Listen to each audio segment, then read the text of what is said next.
ভাৰতৰ বিখ্যাত ভূতৰ ঠাইসমূহৰ ওপৰত বনোৱা ভিডিঅ'ৰ এইটো থাৰ্ড আৰু লাষ্ট পাৰ্ট।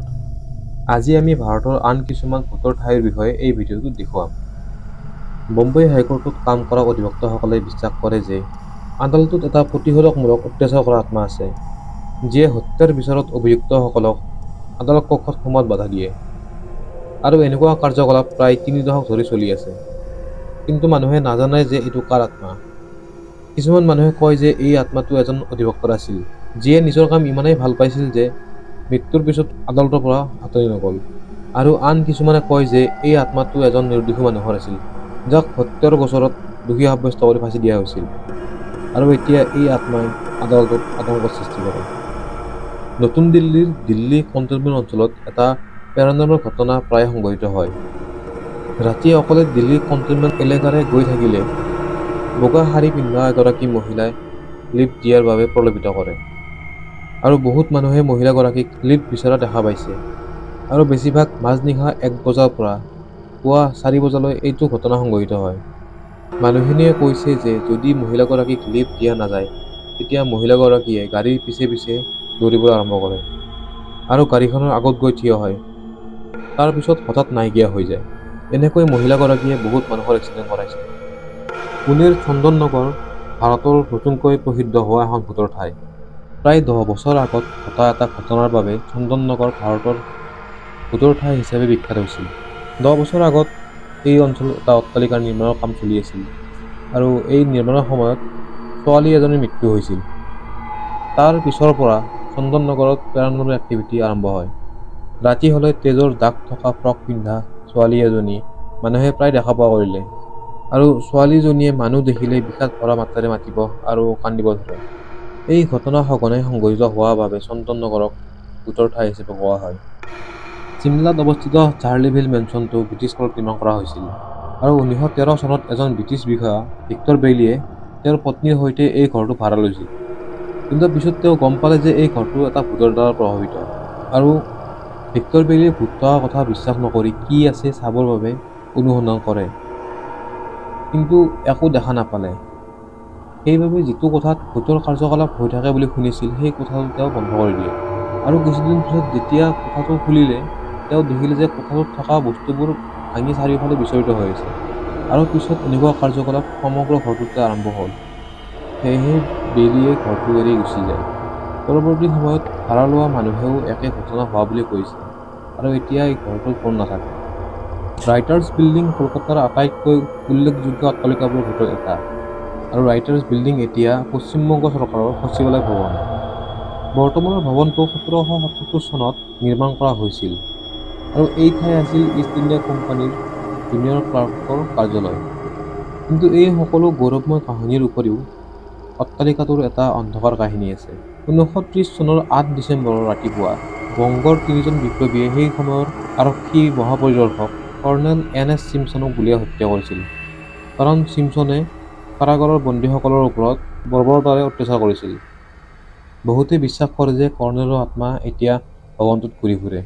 ফিফ্থ ব্লক, য'ত ছিমছনক হত্যা কৰা হৈছিল, সেইটো অট্টালিকাটোৰ আটাইতকৈ কুখ্যাত অংশ। ৰাতি হ'লে পথৰ দাঁতিত থকা দোকানীসকলে অট্টালিকাটোৰ পৰা অহা খোজ কাঢ়া শব্দ, কোনোবাই গহীন মাতেৰে গান গোৱা, আনকি কান্দোন আৰু হাঁহিৰ মাতো প্ৰায় শুনিছে। নতুনকৈ বিকশিত হোৱা নগৰীয়া বিশৃংখলতাৰ মাজত উত্তৰ প্ৰদেশৰ মেৰুত চহৰত এক মৃত্যুৰ দৰে নীৰৱতা আছে। চহৰখনৰ কুখ্যাত জি.পি. ব্লকত ৩টা পৰিত্যক্ত অট্টালিকা আছে আৰু এই অট্টালিকাবোৰ ১৯৩০ চনৰ পৰা খালী হৈ আছে। এই ৩টা অট্টালিকা বছৰ বছৰ ধৰি কিয় খালী হৈ আছে তাৰ সঠিক কাৰণ কোনেও নাজানে। কিন্তু স্থানীয় লোকসকলে ৪-৫ জন লোকক এই অট্টালিকাবোৰৰ বেলেগ বেলেগ মহলত বহি তাচ খেলি থকা দেখিছে। আনকি ৰঙা শাৰী পিন্ধা মহিলা এগৰাকীয়েও এই অট্টালিকাকেইটাৰ ওচৰত ঘূৰি ফুৰা দেখা গৈছে। এই কাহিনী শুনা মানুহে ৰাতি হ'লে জি.পি. ব্লকৰ ওচৰৰ ৰাস্তাৰে নাযায়। কলকাতাৰ নেচনেল লাইব্ৰেৰীটো কেৱল কলকাতাৰ বৌদ্ধিক গৌৰৱ নহয়, ইয়াত চহৰখনৰ আটাইতকৈ ভয়ানক পৰিৱেশটোও আছে। কলকাতাৰ নেচনেল লাইব্ৰেৰীটো ভাৰতৰ আটাইতকৈ ভয়ানক ভূতৰ ঠাইৰ মাজৰ এটা। আলিপুৰ ৰোডত অৱস্থিত এই লাইব্ৰেৰীটোৰ ভিতৰত কিছুমান ভয়ানক সদস্য ঘূৰি ফুৰে। দিনৰ ভাগত হ'লে সকলোবোৰ স্বাভাৱিক হৈ থাকে, কিন্তু আন্ধাৰ হোৱাৰ পিছত লাইব্ৰেৰীটোৰ প্ৰকৃত সদস্যবোৰ ওলাই আহে আৰু কিছুমান অস্বাভাৱিক কাৰ্যকলাপ আৰম্ভ হয়। লাইব্ৰেৰীটোৰ সেই কাৰ্যকলাপৰ বিষয়ে দুটা কাহিনী আছে। প্ৰথম কাহিনীটো হৈছে ব্ৰিটিছ শাসনকালত লাইব্ৰেৰীটোৰ চৌহদৰ মেৰামতি কাম চলি থাকোঁতে 12জন শ্ৰমিকে প্ৰাণ হেৰুৱাইছিল আৰু সেই শ্ৰমিকসকলৰ আত্মাই এতিয়া লাইব্ৰেৰীটোত ঘূৰি ফুৰে। আৰু দ্বিতীয় কাহিনীটো হ'ল এজন স্নাতক শিক্ষাৰ্থী লাইব্ৰেৰীৰ গেটৰ সন্মুখত দুৰ্ঘটনাত মৃত্যু হৈছিল। সেই সময়ত তেওঁ ভিক্টোৰিয়ান যুগৰ ওপৰত এটা গৱেষণা কৰি আছিল আৰু মানুহে কয় যে সেই শিক্ষাৰ্থীজনে এতিয়াও গৱেষণা সম্পূৰ্ণ কৰিবলৈ লাইব্ৰেৰীত আহি থাকে। কলকাতাৰ পুতুলবাৰী এখন প্ৰসিদ্ধ ভূতৰ ঠাই আৰু এই ঠাইখনৰ বহুকেইটা কাহিনী আছে, কিন্তু তাৰে আমি এটাহে আজি ক'ম। কলকাতাৰ পুতুলবাৰীত এসময়ত এজন ধনী আৰু ক্ষমতাৱান মানুহ আছিল আৰু তেওঁ এই ঘৰটোত এজনী ছোৱালীক ধৰ্ষণ কৰি হত্যা কৰিছিল। ফলস্বৰূপে এই ঠাই ছোৱালীজনীৰ আত্মাৰ দ্বাৰা আতংকিত হয়। আকাশত চন্দ্ৰ নোহোৱা ৰাতি ঘৰটোৰ ছাদৰ ওপৰত পুতলা সদৃশ বস্তু ঘূৰি ফুৰা দেখা যায় আৰু এইবিলাক দেখিয়ে মানুহে ভয় খায়। মানুহে বিশ্বাস কৰে যে দিল্লীৰ ফিৰোজ শ্বাহ কোটলা কিলা এক অতি ভয়ানক ঠাই আৰু বহুতে পৰামৰ্শ দিয়ে যে দৰ্শনাৰ্থীসকলে সূৰ্যাস্তৰ পিছত এই ঠাই ভ্ৰমণ কৰিব নালাগে। সূৰ্যাস্তৰ পিছত ঠাইখনৰ চাৰিওফালে ঘূৰি ফুৰা জিন, আত্মা আৰু ভূতে এই কিলাটোৰ ওপৰত গুৰুত্বপূৰ্ণ প্ৰভাৱ পেলায়।